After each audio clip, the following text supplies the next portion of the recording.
Because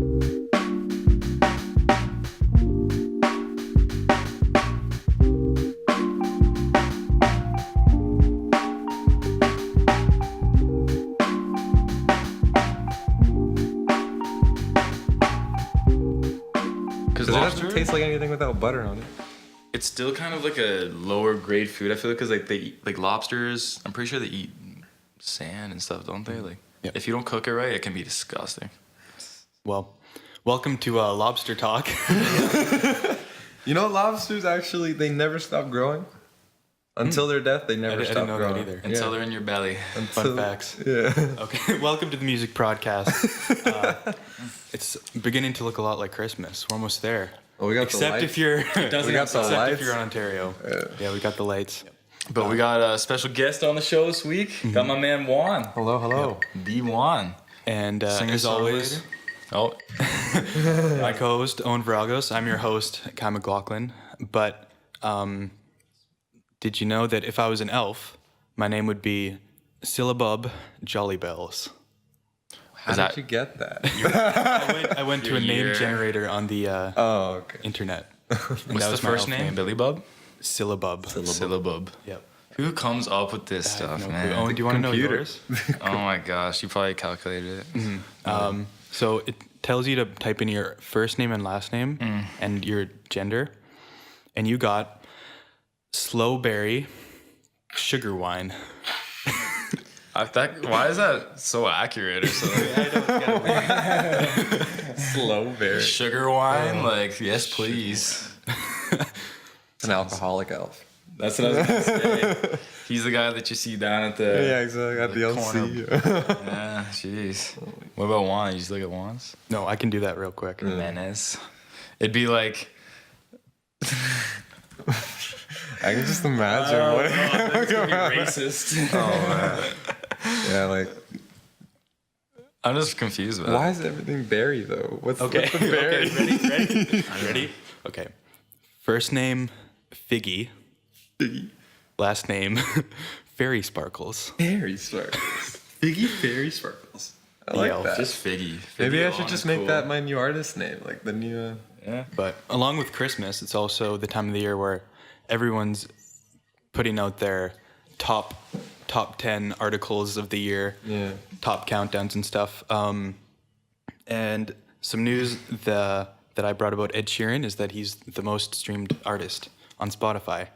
I saw that last night. Yeah, he is like number one. 6.3 billion streams total. How much? This year? 6.3 billion. Just this year alone? Yeah. That's almost the entire population of the Earth. Wow. And you know that's like that's 5 fangirls that just went hard. Yeah. I feel like Drake claims a lot of these awards, and he was like 17 or something. Yeah, Drake was number 2.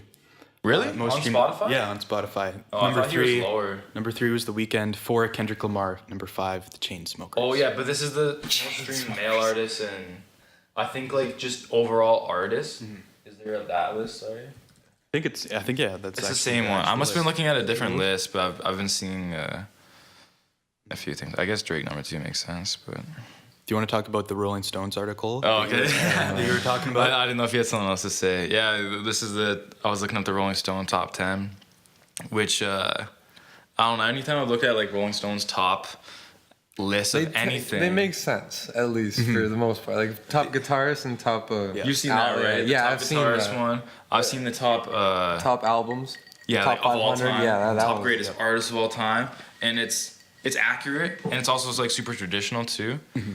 So like I feel like this list was like surprising to me when I was going through it. So I'll read off the first one. Kendrick Lamar, Damn. This is the top albums. Top albums, sorry, yeah. Rolling Stone's top 50 albums of 2017. Number 1 was Damn by Kendrick Lamar. And I don't know, man. I don't know. It's not his best album, but I feel like just because the album. You know what I mean? Like it was a good album, but it was very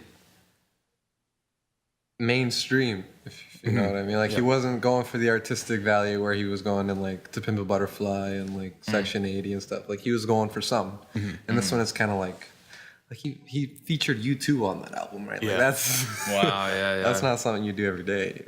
Yeah, that's my least favorite song on the album too. But Well, yeah, So- Anthony Fantano, he even gave him like a 7 for that album compared to the 10 that he gave to Pimp a Butterfly. And that's the most prominent music reviewer out there right now, music critic. So. Needledrop.com. The Needle Drop. Shout out to him. Shout out to the Needle Good Drop. guy. He doesn't Fellow need a shout out, but he's YouTubers. getting a shout out. Just no shout out, but just salute. Salute to Needledrop. Salute. There it is. Alright. And then Lord Melodrama. I've not heard this album yet, but Lord. I haven't heard it either. I but didn't it's even lit. really There- hear there's she's. some- I've heard she's back on the scene, but like I haven't like heard the music. Well, Well, we I can't should really talk check that about out. Number 2 album in the year. two Rolling album, Stone. gotta check it out. Yeah. But Songs of Experience by U2 is number 3. That came out 2 days ago. They already put it literally- out as number 3. Number 3 album, like just because they're U2, right? That's Yeah. another one of those. I don't know. U2 is just. Well, the whole If thing. Bob Dylan put it out, like Bob Dylan's the same way for Rolling Stone. If he was to put an album, Well, he like, did. It would have been. He put out a This year? covers album. Like, you know how he's been doing like Frank Sinatra? Yeah, Covers? he did a Christmas album. He did a. He did that Christmas album too. Like, he's just kind of making music for the sake of making music at this point. But Number 4, Kesha, Rainbow. I have not listened to it. I couldn't say don't a know. single word about that album. This probably isn't even the best topic for spring because I haven't listened to a lot of these albums because I feel like Kesha was even. This just came out, didn't it? Honestly, I didn't know Kesha earlier was this still year. around. I'd say it was pretty early in the year, actually. LCD Sound System. Album 5, LCD Sound System. American Dream. Well, they got back together, right? They had to put something out.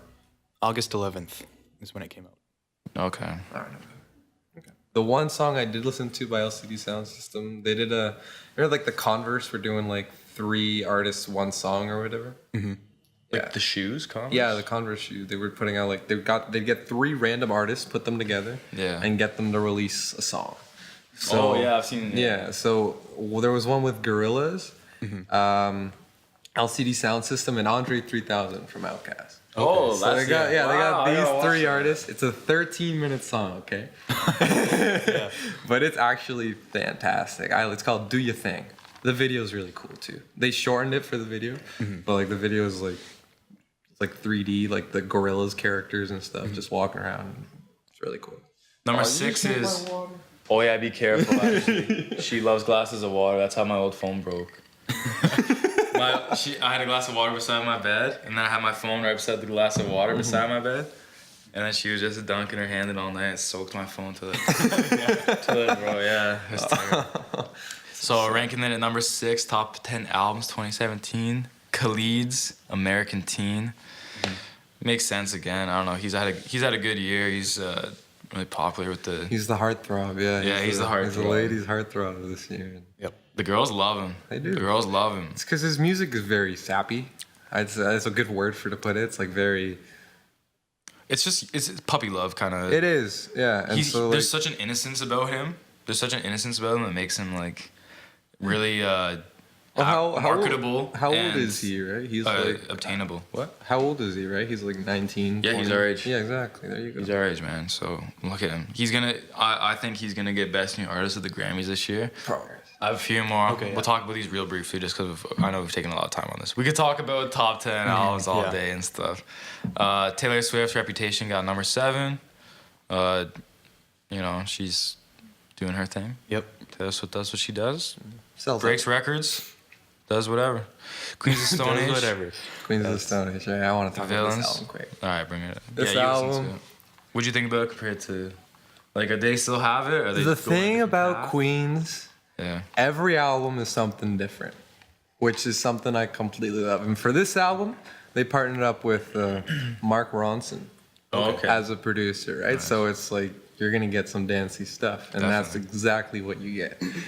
But also, like, you get very like I remember Josh Homme, he was the lead singer. Yep. He was talking on an interview. He's like, I was listening to a lot of John Carpenter stuff, like the Halloween theme song, like all those, like he did all that. So like you get a lot of like creepy synth vibes from this album with the danceability to it. Like the first song, "Feet Don't Fail Me," like that song, it just once it kicks in, your head automatically starts moving. There's nothing you can do about it. And there's this other song called "Fortress," which I absolutely loved. It's beautiful. It's about, I think he wrote it about his children and how like they're gonna go through some stuff in their life, and I'm gonna be there for you. It's really cool, and there's like one or two songs that are just kind of put in there for the sake of being in there, but Right. it's a really good album. I definitely recommend it. Yeah. Culture by the Migos, number 9. It's their statement that they are the culture, so I don't know, like I guess It's true. they're getting backed up for that, so. And then Sam Smith, The Thrill of It All. I've only heard the singles, but Sam Smith, cool guy. Yep. Like his songwriting. He's got a fantastic voice. I have a couple Christmas related stories that we can just go through super quickly. Spotify's released their Christmas playlist. Yeah. It's got some Demi Lovato, Sam Smith stuff, but the song that everyone's talking about is a DMX song. What? Oh wait, the Rudolph. He did a cover Yes. of Rudolph the Red-Nosed Reindeer. Is it just the one on the radio show where he's like, Rudolph? Yeah, he's just like smashing. I can oh actually my God. play it for you right now. That song is amazing. I just love DMX because anything he does is just hype. Hype. His voice and stuff. He killed it. He did it. That's hilarious. I can't believe you put it on an actual version and it's on Spotify's. Well, I can't believe that's a money grab right there. That's a meme. That's a meme right there. That's so funny. Memery is an art What else form. is on there? Okay, I have a viral letter to Santa Claus that a 6-year-old wrote. Sarah McCammon, she's an NPR reporter, tweeted a photo of one of her son's letters to Santa, and he's not really feeling the whole Santa thing. I'll just read the letter for you and Okay. let you know. He's a little angry with the big man. Okay. Dear Santa, I'm only doing this for the class. I know your naughty list is empty. I know your good list is empty. I know your life is empty.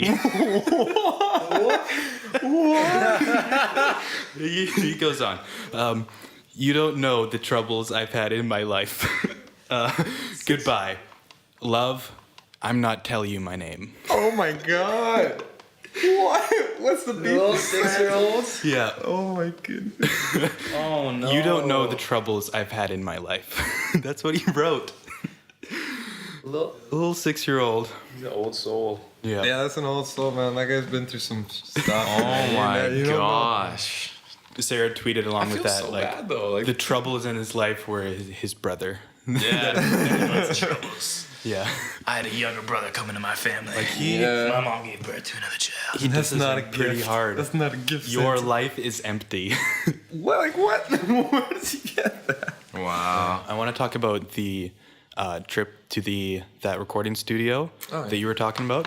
Lincoln County Social Club in Toronto, Ontario. Yeah, I heard it was a bit unique. You did some cool stuff. So if you two could just like run me through that whole process and experience. Well, first of all, let's talk about the look of this place, the aesthetics, right? There's not an inch of the wall that isn't covered by a painting of a matador. Oh yeah. And there's just like longhorn skulls hanging on all around it. Yeah. The guy committed to the aesthetics of that place because the guy lives there. His name is John Dinsmore. right? He Not works- from the Doors. Not from the Doors. Yeah, From I thought the that too, from the Strumbellas. Yeah, he plays with the Strumbellas. This Hunting place is just stuff. a hole in the wall, basically. It's in the middle of there's a fake front, which used to be a coffee shop. And there's a door there that doesn't lead anywhere. And then there's a door next to it. And then there's just other coffee shops and other places. And you walk in and you get this awesome studio where there's we got a Wurlitzer in there. We had a B3 Hammond organ. There was a theremin, which sadly I never got to play because we didn't know how to work it. But there was a theremin. There was a vibraphones. This really awesome. What It was Ludwig. What is drum a set. theremin? Theremin? It's an instrument that you can play without actually touching it. It's the only instrument you can play without touching it. Yeah, I think it was the first ever electric instrument too. And Wow, yeah, it was. Yeah, and so Yeah. you control the volume with your right hand, and you control the pitch of the note with your left hand. And there's a rod sticking out here on the left side, and there's another rod that kind of sticks out the side on this side. So you go up and People that down. play it are like You kind of just move your hand, Yeah. and it gets. I've actually seen it someone play one a song and I was like, whoa. Yeah. It looks so cool. and they're like over here like doing all these swells. Like it's like it can be like a serious art It's too. really interesting, I guess, as an cool instrument instrument. itself. It's got a really unique sound too. Like if you hear it, you'll hear it, and that's the theremin. Like the Beach Boys use it in Good Vibrations, right? It's always at the end. Ooh. Yeah.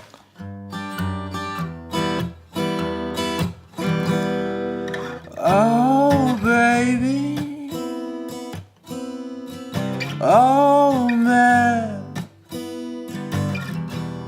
You're making me crazy. You're driving me mad. But it's alright with me.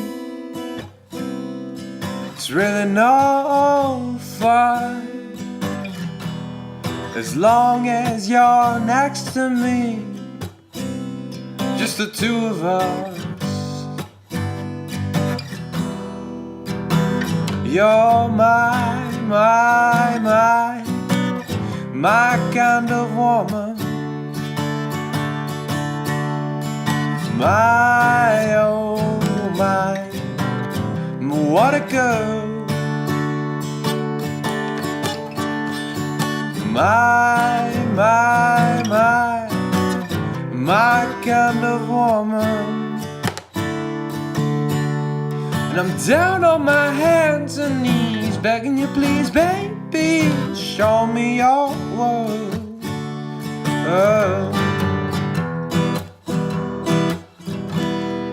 Oh, brother, sweetheart. Super cool. So it was like a super unique spot. I was there playing bass. Playing the with bass Juan, with Foy. and it was just us four up there. How'd you get the chance to go there again? Buddy? Well, I was playing open mics around Brampton and Mississauga in Southern Ontario, if you don't know where that is. And there was the guy who runs them. His name is Matt Zaddy. He's like a singer-songwriter kind of guy. Used to be in a death metal band, though, named Starring Janet Lee. And he just did a full 180 musically. And so now he does open mics. He does that. He does open mics. Death metal to open mics. And so that guy, like after talking to him for a bit, he's like, yeah, hit up this guy. His name is Jason Kavanaugh. And he's a producer, engineer from Toronto. He just likes working with artists and stuff. So then he gave me his contact information, and I called him up one day. And I was like, yeah, man, I was just wondering if maybe you want to work together. And he's like, yeah, for sure. Like, well, he's like, at first, like what he told me was he was kind of skeptical because it's like, oh, it's another guy from Matt Zaddy's open mics wanting to work, because like Matt just kind of gives out Jason's number to see. A scout. Exactly. Basically. Scouting for him. Basically. That's cool. Yeah. And so, but then he heard my stuff and he's like, yeah, man, I really want to work with you. Like your vibe is definitely something I want to do, record. And then after, for like the last year or so, we've kind of been in talks, and he showed me that studio, and he also works in another studio in Toronto on Dundas called AB Studio. They just call it AB Studios, but it's in a basement, and it's just two separate studios in a hall, and that's a really cool place too.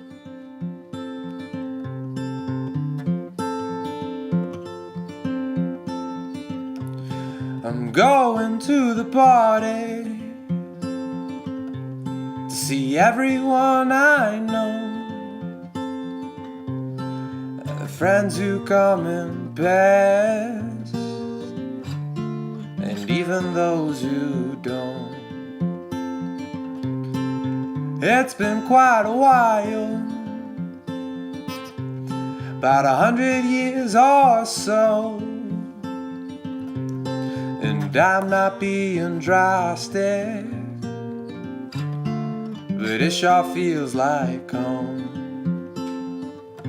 And to think every one of us will die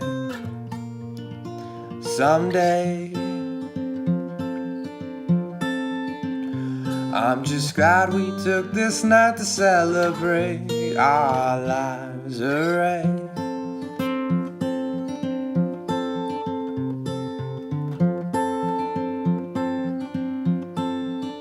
I found out Kenny had a baby, and he looks just like Charlie Brown. And Will just lost his job, but I never saw him frown. The twins still have their own opinions. No, they never quite agree on politics or cigarettes. Which one kills more trees? But tonight they put their differences aside to be And yeah, so then we finally hooked it up so that we could go work at Lincoln County. I brought this. It was boy helpful. We with were on me. this. We were on the strike during this time, so school hadn't come back yet. So That was perfect. me and me, George, and the Isaac. and the drummer Isaac, George on the keys. We all headed up there during the strike, and yeah, George it was a good time. Walter. George Yeah, Walter. Yeah, you know, Frequenter on this show. A lot of really cool instruments too. Like I played a guitar from 1934, a K Craft. It's this really funky looking acoustic guitar. He's not lying. Yeah. Would you say 1934? 1934. Yeah. Yeah, K Craft. It's called. Look Like it one up. of the first guitars, like from 1934. Well, not. No, one it of the actually first- is though. No, It it's actually not. is. Guitars have been around for. way No, I longer. don't think they have, man. Were they playing in the 1800s? Yeah, like traditional. Like Yeah. Really? Yeah. They've evolved from Yeah. other I guess. instruments. I guess. When I think of guitars, I think of like you electric also get like guitars. lyres. And 15th stuff, century. Right? Dang. It's just kind of. Dang, I'm so There you wrong. go. I think of it as like one of the first, man. But anyways, it's cool. Like it's like a museum of It's a museum of really interesting guitar history instruments. and stuff like that. Like you almost feel like a bull in a china shop. Yeah, you don't want to. Matador reference. Yeah. Yeah, that's actually it's realistic because like you'd be like just walk around the corner, all of a sudden like bang your head on a Ricky or something. Yeah, Like, just knock it over, break it. Have to spend $25,000 replacing that instrument. And Yeah. so, yeah. But we got to record some really cool stuff there. We got like five real songs, like the bed tracks at least down. Yeah. We still have to do a couple like overdubs and vocals for sure, and probably in January I think I'm gonna go back up because I got the time off. So definitely. Then work some on that. mixing and whatever. yeah, man, it was really cool. Really cool experience. Usually on the music PRODcast, usually when we break down a song, it's because it has some like outstanding like characteristic. Like we're gonna critique how amazing it is. Okay. This week, we sort of have a bit of the opposite. I found a very, let's just say bad, rap track that I want to show you guys. And Rap track? Yeah. It was released in 2010. It's called Bread in Da Kitchen. In just spelled with an N. By OJ Da Juiceman. Oh no. That's so politically incorrect. Yeah. Oh no. You know, 2010 was a different time, you know? OJ Da Juiceman, bread in the kitchen. Yep. Dang, that's a reference to Maybe. the OJ? Maybe. The Juice? Maybe. The Juice Man? Like It's OJ very the Juice? like maybe he Yeah. recorded it in jail. This song, I think, is originally from 2010, but it was re-released in February of 2017 this year on an album called Bomb in the Bush. I'm in the bush. Bushes. Is I it guess, spelled the bushes. same way as bread Yeah. in the Yeah. I want to ask you guys what makes this song so dated? Like you can tell it hasn't aged very well at all. I think it's that brass sound too. That's like the Usher sound and the 50 Cent sound. They all had that back in like the 2000s. Mm-hmm. I think that. I feel like that rhythm was what was popular in hip hop now. Kind of like Yeah. more like that. Now it's like all about like the hi-hats, like the, yeah, the trap is over the. you know, like it's so That was like, pretty good. I feel like thank you. I feel like the focus on where like the accents are on the beats is like changed. Like that's not what like because like that's rap. Like, that's not like what rap sounds like now. Yeah. Like even just like forget music. Like that or forget like just overall what makes it dated just as music. Like what makes it dated as music. Like the mixing is different now. The way, just everything, like those sounds aren't what people use now. And It's like- just so synthetic sounding. I feel like the whole idea kind of mimics the whole, like the gangster rap from that era, like the Exhibit, like Pimp My Ride. You know what? That kind of aesthetic. That's kind of what it mimics. Yeah. Even like writing stuff like Inda and like that's kind of. It almost is like parodying it. Yeah, and it's like by 2010, it's a parody. Yeah, and it's like at that point in time, like that was proper, but now it's lean everything. Lean. Well, yeah, just like the chanting too, like chant rap. Like it almost reminds me of like chant rap, like Lil Jon. Like I don't know, like just I don't know. Like I like Lil Jon, but like I just like it's just a, Yeah, like Lil just a Jon chant is rap good. kind of like Like an early DMX. almost yeah. I don't know. I'm trying to think of like the one thing that makes it super dated, but in all honesty, I think it's just how the whole thing is kind of super dated. It's not one thing. like the way the vocals sound, the way the beat sounds. From what I can tell, it wasn't very popular. If you can't find stuff on it, Exactly. Okay, and now I sort of want to ask you the opposite question. How do you make something that's like timeless? What do you think? What can you avoid, and what can you try and actively do to try and make a song that? don't worry about making it what sounds popular at the time.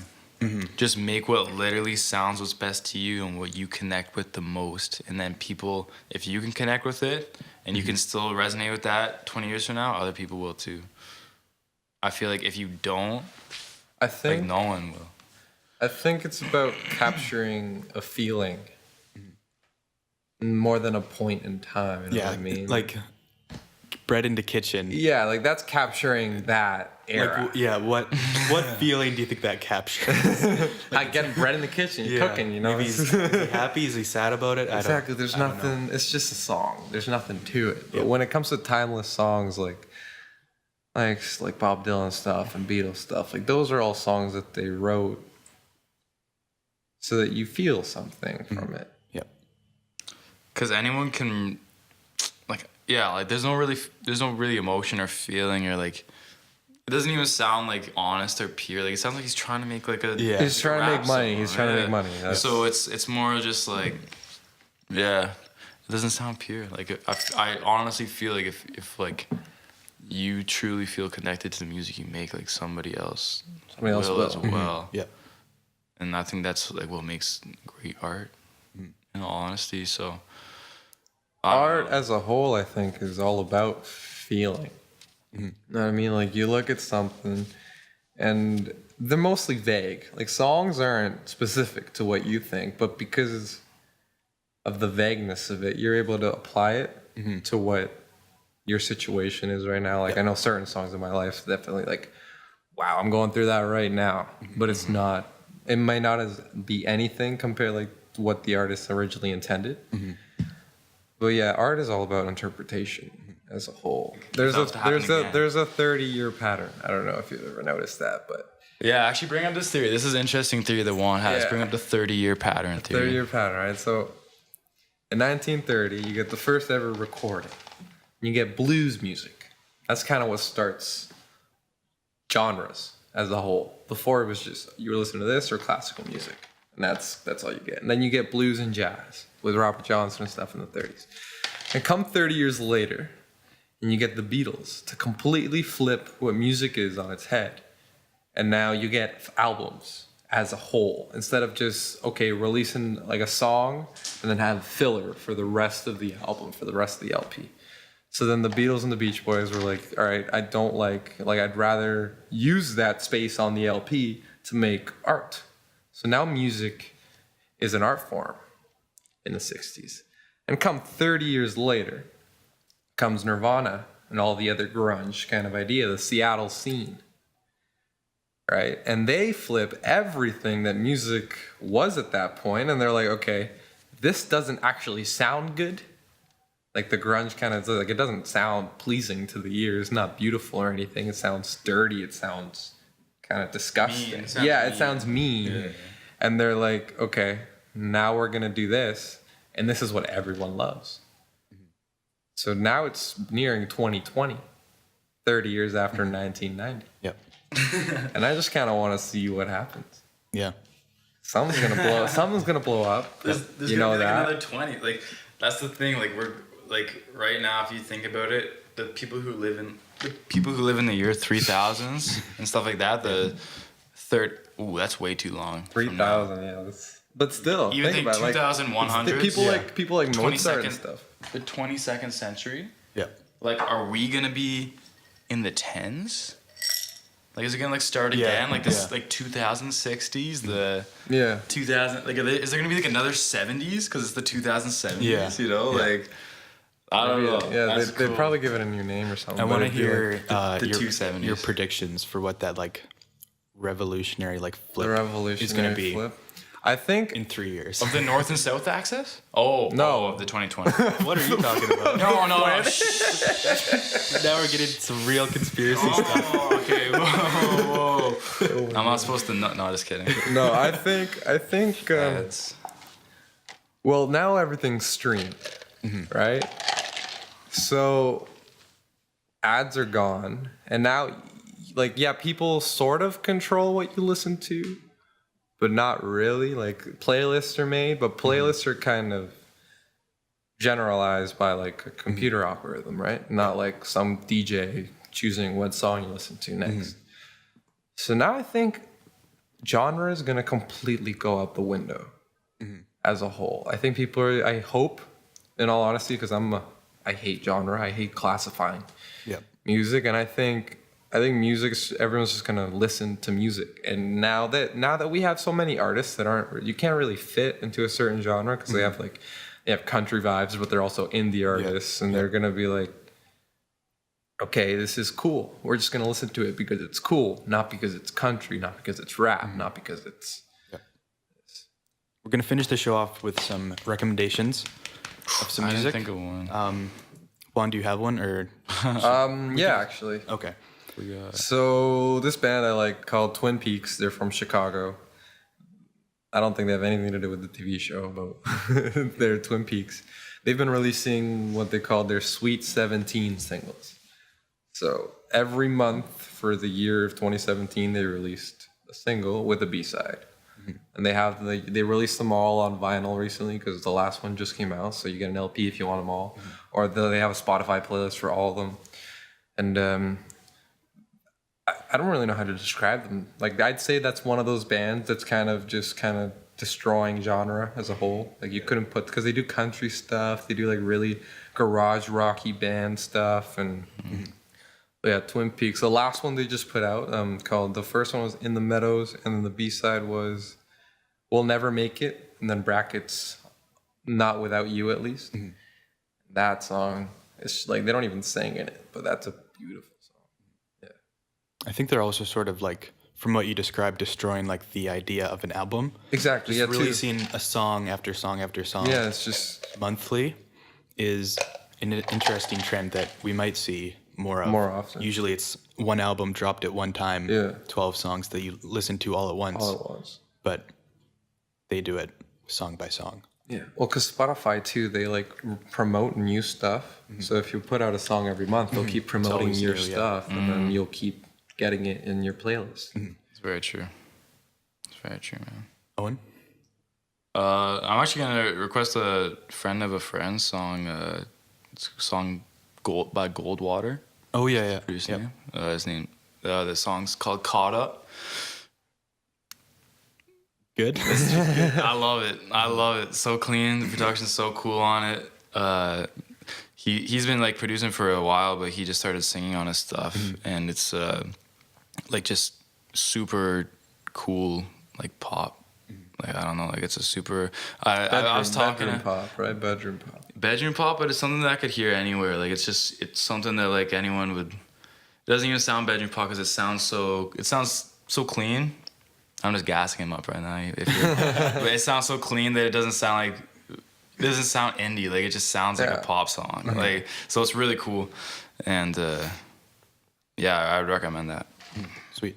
Support him. I'm going to recommend Taylor Swift's album that was released on November 10th of this year. All right.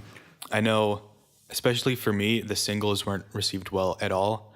But I listened to the album and I found there are a lot of songs that are actually pretty pretty good on that album. One being Dancing with Her Hands Tied. It's a pretty solid EDM track. It's got a solid drop. EDM track. Yeah. Yeah, like the pop kind of dubstep. I guess, yeah. And then she also has another song with Future and Ed Sheeran. Future? And Ed Sheeran? That's Yeah, a they weird both- combination. I want to listen to that just because of that. They both rap on it. And Ed Sheeran raps too, yeah. so like it's pre-chorus, I guess chorus, and then a verse, and then a chorus, and then a verse, and then a chorus, and then the last verse, Taylor Swift raps on it. It's not actually that bad.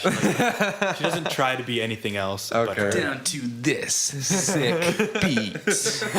My girlfriend. Oh my god. That's what I'd picture her rapping be. So yeah, that'll do it for this episode of the Music PRODcast. Thanks for joining us. Thanks for tuning in, Thank you very everybody. much, man. Juan, I really, thanks for coming, I buddy. really appreciate it, you man. guys having me, man. Awesome. It was a good time. Awesome. Look forward. Good stuff. Yep. Peace.